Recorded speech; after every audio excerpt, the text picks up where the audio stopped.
باریکیوں سے روشنی کی طرف آپ کا رہبر نور علم میڈیا، لائک اور سبسکرائب کیجیے۔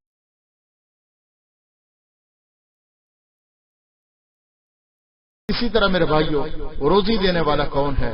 روزی دینے والا بھی اللہ ہے، روزی دینے والا بھی اللہ ہے۔ اللہ رب العزت نے کاشتکار کو ذریعہ بنا دیا۔ کاشتکار اپنے کھیت میں ہل چلاتا ہے، ہل چلانے کے بعد اس میں دانہ ڈالتا ہے، دانہ ڈال کے اس کو پانی دیتا ہے۔ اب اللہ رب العزت اس دانے کو اگاتے ہیں، اگانے والے اللہ ہیں، پھل دینے والے اللہ ہیں، پھل میں تاثیر رکھنے والے اللہ ہیں۔ کاشتکار کو ذریعہ بنا دیا، کاشتکار کو ذریعہ بنا دیا، دینے والے اللہ ہیں۔ اگر اللہ رب العزت نہ دینا چاہیں، کھڑی فصل جل کے راکھ کا ڈھیر بن جاتی ہے۔ کھڑی فصل کے اوپر بارش برس کر، سیلاب آ کر اس کو تباہ و برباد کر دیتی ہے۔ منو دانے، منو فصل انسان کی اس کی آنکھوں کے سامنے تہو تیو ہو جاتی ہے۔ اگر اللہ نہ چاہے کوئی دے نہیں سکتا۔ درختوں پر پھل لگے ہیں، ہوا چلی، آندیاں چلی، جکڑ چلے، سب کے سب جھڑ گئے، انسان کو ایک دانہ بھی نصیب نہ ہوا۔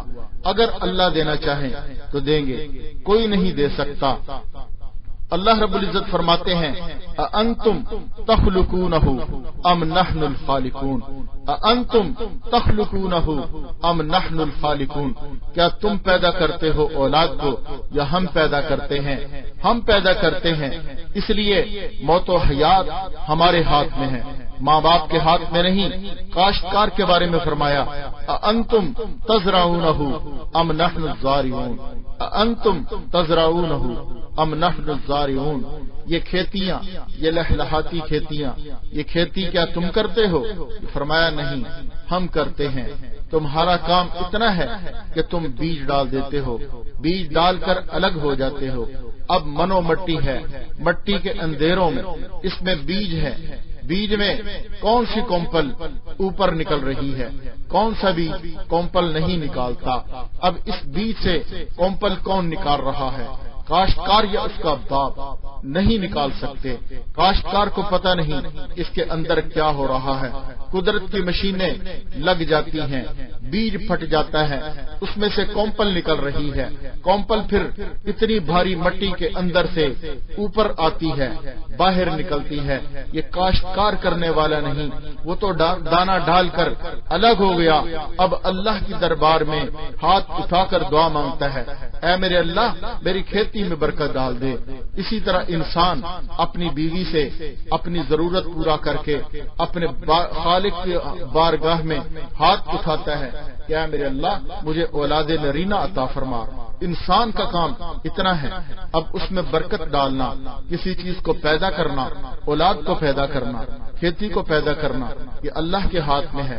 یہ دیکھیں ایک کسان جو ہے کھیتی میں دانہ ڈال کر الگ ہو گیا، پھر یہ ہے کہ جب وہ کھیتی نکلتی ہے وہ اتنی کمزور ہوتی ہے، اتنی نازک ہوتی ہے، اگر اس کو ایک چٹکی میں پکڑ کر مسل دیں، ایک چٹکی میں پکڑ کر مسل دیں تو آرام سے مسلی جائے گی۔ اگر کوئی جانور اس کو آ کے کھا جائیں وہ کھائی جائے گی۔ اب دیکھیں اتنی طاقتور منو مٹی، اس کے جگر کو چیرا، جگر کو چیر کر اس میں سے کومپل نکال لی، کومپل باہر آئی۔ اب یہ کون نکال رہا ہے؟ اس مٹی کے اندر سے کس نے یہ قوت اور طاقت بخشی؟ کاشتکار نے بخشی، کاشتکار نے بخشی یا خود اس کومپل نے طاقت بخشی؟ نہیں میرے بھائیوں، اس کو تو ایک چٹکی سے مسلا جا سکتا ہے۔ کوئی اور ہے طاقت والا، کوئی اور ہے طاقت والا کہ جو اس کومپل کو نکال رہا ہے، جو اس کی حفاظت بھی کر رہا ہے۔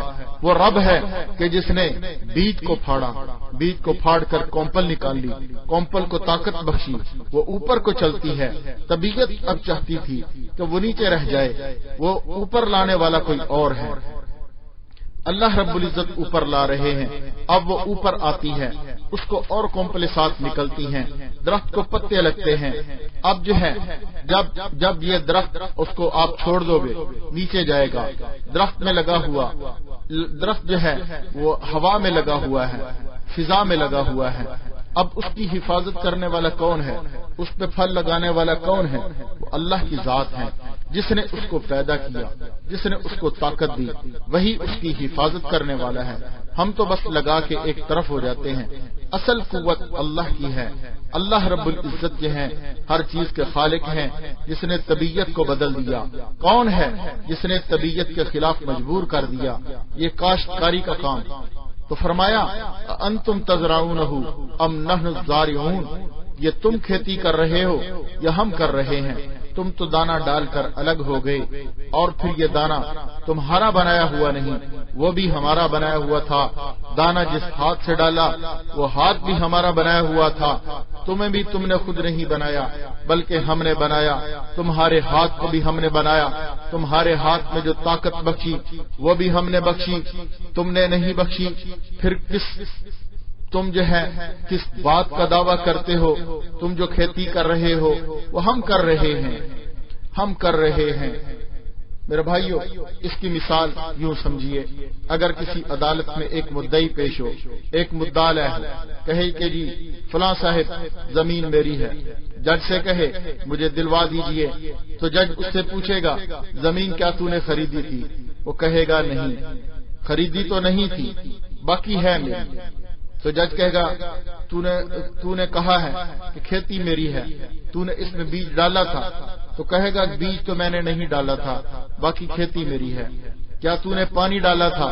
وہ کہے گا نہیں، میں نے پانی بھی نہیں ڈالا تھا، لیکن کھیتی میری ہے۔ جج پوچھے گا کیا تو نے اس میں بوائی کی تھی؟ کیا تو نے اس میں بیج ڈالا تھا؟ تو وہ کہے گا کہ میں نے تو نہیں ڈالا تھا، باقی کھیتی میری ہے۔ تو اب وہ جج اس مدعی کو کان سے پکڑ کر عدالت سے نکال دے گا اور کہے گا کہ تمہارے پاس اے نالائق اور بے وقوف کوئی ثبوت نہیں، کوئی ثبوت نہیں، دانہ تیرا نہیں، پانی تیرا نہیں، بویا تو نے نہیں، زمین کا مالک تو نہیں، تو پھر یہ پھل اور کھیتی تیرا کیسے ہو گیا؟ تو مدعا علیہ کے نام لکھ دی جائے گی کہ یہ تیری ہے، اسے نکال دیا جائے گا، اس کو کان سے پکڑ کر باہر کر دیا جائے گا۔ وہی حال انسان کا ہے، جب چھچورا پن آتا ہے تو کہتا ہے میں مالک ہوں، میں مالک ہوں، یہ چیز میری ہے، یہ چیز میری ہے، یہ بلڈنگ میری، یہ کوٹھی میری، یہ بنگلہ میرا، یہ بزنس میرا، یہ بیٹے میرے، یہ بیٹیاں میری۔ تو کیا ہوتا ہے؟ اللہ جب چاہتا ہے باپ کے سامنے سب بیٹوں کے جنازے جوانی میں اٹھا دیتا ہے، ہنستا بستا گھر اجڑ جاتا ہے، تنے تنہا دیکھتا تماشا رہ جاتا ہے۔ بہت دفعہ ایسا ہوا، سب مر گئے، اگر تو مالک تھا تو بچا لیتا، مالک کوئی اور ہے، مالک کوئی اور ہے۔ خدا کے لیے توحید کو سمجھیں، توحید کو سمجھے۔ توحید کیا ہے؟ جو شرک کے خوگر ہیں درباروں پہ ٹکرے مارتے ہیں، مزاروں پہ جا کے ٹکرے مارتے ہیں، ان دربار اور مزار والوں کی بھی موت آ جاتی ہے، ان کی بھی اپنی کوئی اولاد نہیں ہوتی، ان کو بھی کوئی بیٹی اور بیٹا نہیں دے سکتا۔ یہ کوٹ مٹھن ایک جگہ بڑی معروف ہے پاکستان میں، لوگ وہاں پر جا کے مرادیں مانگتے ہیں، لیکن کوٹ مٹھن والے کی اپنی نسل ختم ہو گئی، آگے نہ چل سکی، اپنے لیے بیٹا پیدا نہ کر سکا تو تمہیں کہاں سے دے گا، بے وقوف اور جاہل۔ تو اس لیے یہ سب کچھ پیدا کرنے والا اللہ ہے۔ اللہ تعالیٰ فرماتے ہیں کہ یہ تو نے بنائی ہے، یہ ہاتھ تو نے خود پیدا کیے ہیں؟ وہ کہے گا جی نہیں، میں نے نہیں پیدا کی۔ ہاتھ میں قوت کیا تو نے رکھی؟ انسان کہتا ہے میں نے نہیں رکھی۔ یہ جو تو تجویز اختیار کی، کیا دماغ تو نے خود بنایا؟ انسان کہتا ہے نہیں۔ کیا عقل تو نے خود پیدا کی؟ انسان کہتا ہے نہیں۔ تو جب کچھ بھی اپنا نہیں، سب کچھ دیا ہوا اللہ کا ہے، تو پھر یہ دعویٰ کیسا کہ تو خالق ہے؟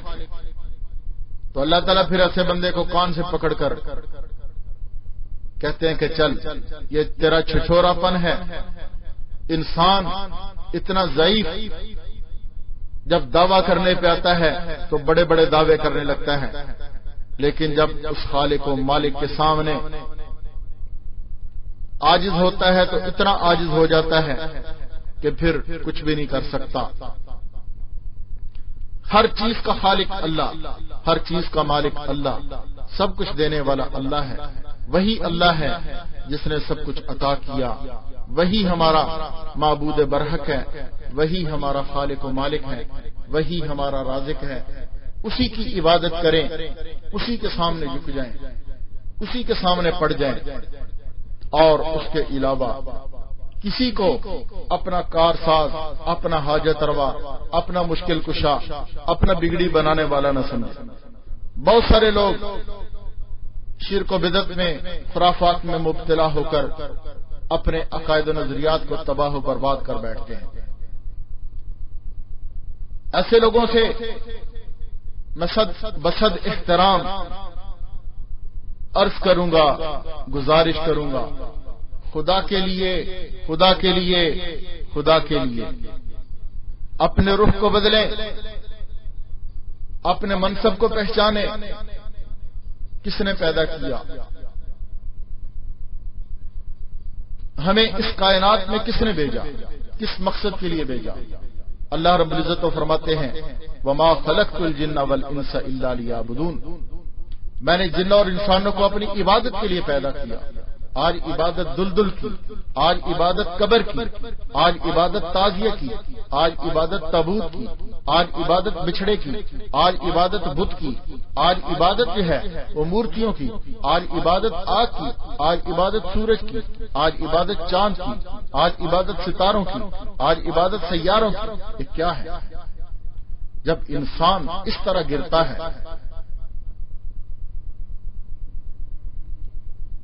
اپنے خالق و مالک کو نہیں پہچانتا، پھر اللہ تعالیٰ فرماتے ہیں قتل الانسان ما اکفر، قتل الانسان ما اکفر، کیا انسان تو ہلاک ہو جائے، تو تباہ و برباد ہو جائے؟ تو نے میری سب نعمتوں کا انکار کر دیا، تو نے اپنے خالق و مالک کو بھی بھلا دیا۔ اللہ نے کس لیے پیدا کیا تھا؟ اپنی عبادت کے لیے۔ تو جب تو عبادت دوسروں کی کرتا ہے تو اللہ کو تیری ضرورت نہیں ہے۔ تو اس معاملے میں بڑی سوچ کی اور فکر کی ضرورت ہے۔ اپنے عقائد کو صحیح کریں، اپنے عقائد میں جو بدعت خرافات ہیں خدا کے لیے ان کو نکالیں، اپنے رخ کو صحیح کریں، اور رب قدیر نے جس مقصد کے لیے مجھے اور آپ کو بنایا اس مقصد کو پورا کرنے کی کوشش کریں۔ عقیدت توحید پہ، شرک کی نفی پہ میں نے آپ حضرات کے سامنے جو بات رکھی، اللہ رب العزت اسے میرے لیے بھی نافع بنائے، آپ کے لیے بھی نافع بنائے۔ دوران گفتگو جو کوئی غلطی ہو گئی، کمی کوتاہی ہو گئی، بشری تقاضے کے مطابق کوئی سبقت لسانی ہو گئی، کچھ غلط بول دیا، رب کریم مجھے محض اپنے فضل و کرم سے معاف فرمائے، اور میں نے جو کچھ عرض کیا میری اس گفتگو کو اللہ رب العزت میرے لیے بھی نافع بنائے۔ جو بھی سنے میری زندگی میں میرے مرنے کے بعد اللہ رب العزت سب کے لیے نافع بنائے، اور اللہ رب العزت سب کو جو ہے عقیدت توحید پہ قائم و دائم رکھے۔ جو کچھ میں نے کہا اللہ تعالیٰ اپنی بارگاہ میں قبول فرمائے، خلوص نیت عطا فرمائے، اور اس پہ ہمیں ثابت قدم رکھے، اسی پر زندگی دے، اسی پر موت عطا فرمائے۔ سبحان ربک رب العزت عما یصفون وسلام علی المرسلین والحمد للہ رب العالمین۔ السلام علیکم ورحمۃ اللہ۔ باریکیوں سے روشنی کی طرف آپ کا رہبر نور علم میڈیا، لائک اور سبسکرائب